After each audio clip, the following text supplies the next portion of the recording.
So according to Forbes magazine, 75% of people have already failed with their goals this year.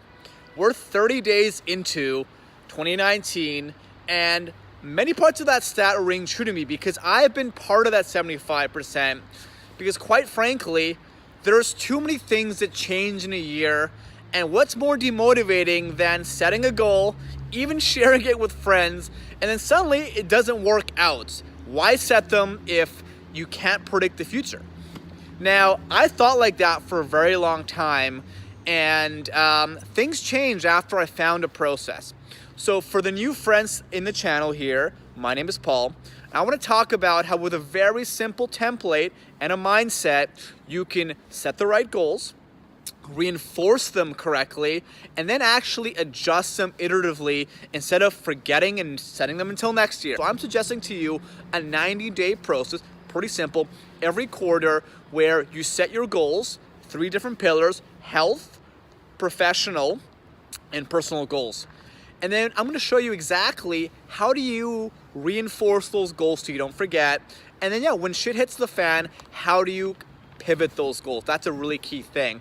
Now, look, Forbes said that only 8% of people actually achieve their goals. And if you give me less than 8 minutes, I'm going to show you the process to bulletproof how you set goals, how you reinforce them, and how you readapt them. Let's jump in. Look, before we dive into this spreadsheet, it looks complicated. The goal matrix looks complicated. It's not, okay? It's not. I'm going to walk you through it step by step in a very short amount of time. But just to reinforce what I said a second ago here, remember, there's 3 reasons why goals are hard to set. First of all, they're hard to specifically pinpoint. But also to follow through with it is very difficult because it's hard to reinforce the goals. And lastly, if the goal blows up, it's hard to have a plan B and it's hard to pivot.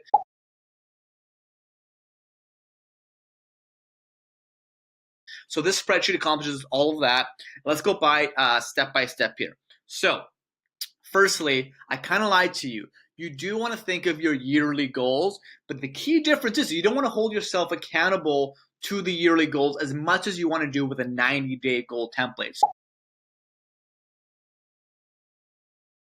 The yearly exercise, or what you want to be a year from now, is purely an exercise to try to reverse engineer that and think about how to break it down.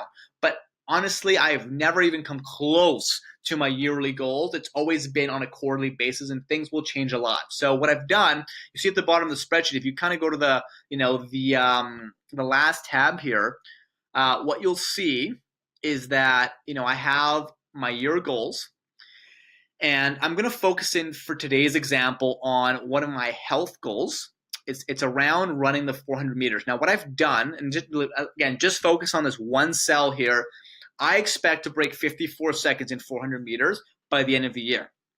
Now, what I've done to dial that back, of course, is that, Q1 of 2019, which again is up until March 31st, I've now put that to 56 seconds, right? So I've kind of broken it down. This is what I'm really holding myself accountable to. And again, let's talk about how this works. So remember, step 1 is how do you set the proper goal?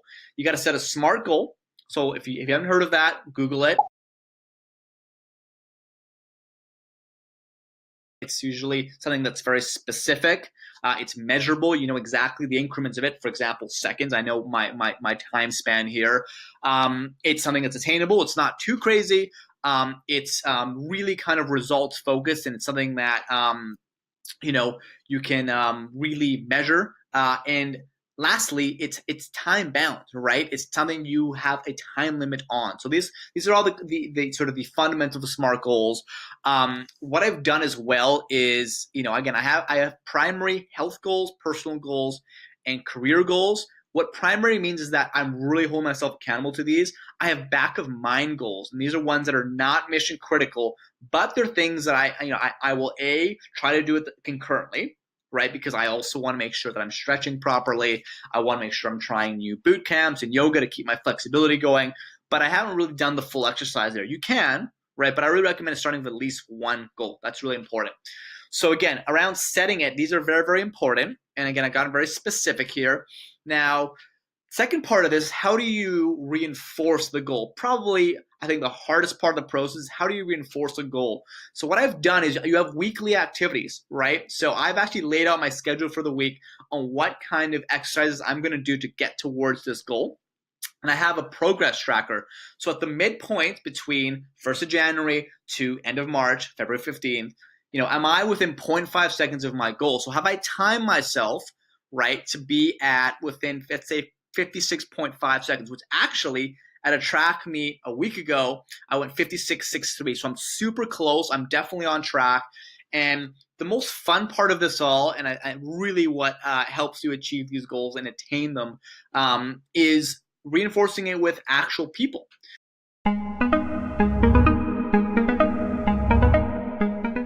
These aren't just people that just are my best buddy and they want to really be my accountability friend. No, they can of course do that, but people are too busy to just be accountability buddies. They've got to have a vested interest. Why? Because my coach, his job depends on me getting closer to my goal, me and my team, my evaluation of him. He really cares. He's someone I can count on.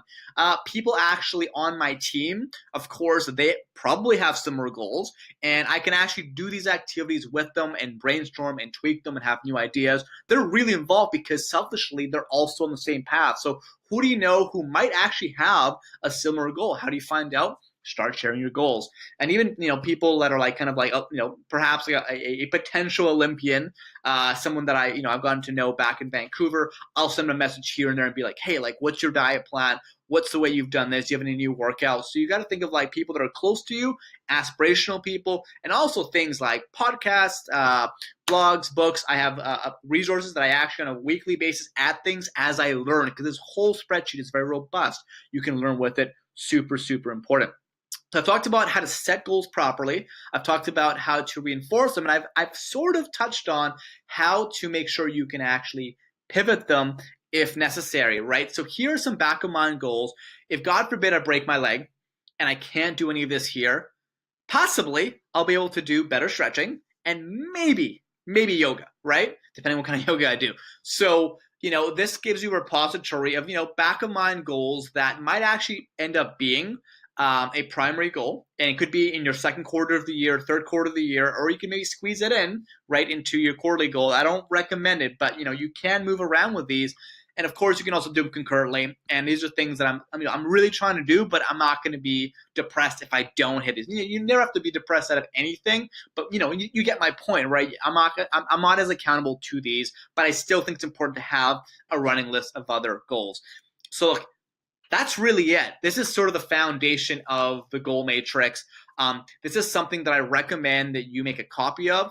File, make a copy, super simple. Put your name there, save it onto your desktop or your Google Drive, and you've really got a foundation. So as an action step, because of course this whole thing is about action, in a very incremental way, download the spreadsheet.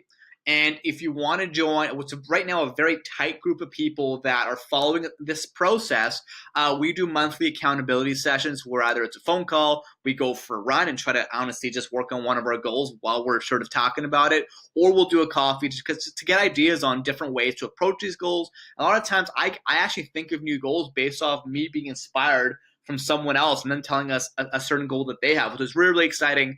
And just a challenge to leave in the comments down below. Look, I love to hear what are your biggest challenges to sometimes not letting goals follow through, whether it's setting them, reinforcing them, or thinking of a new goal kind of when something doesn't work out. Love to hear some comments, and of course, love to hear ways that you might see some improvements or new perspectives on really making sure that you follow through with goals. That's it for now. Short and sweet. Good luck with the rest of 2019. And I very much hope this is a foundation to help you smash your goals in 2019 and beyond. Bye for now.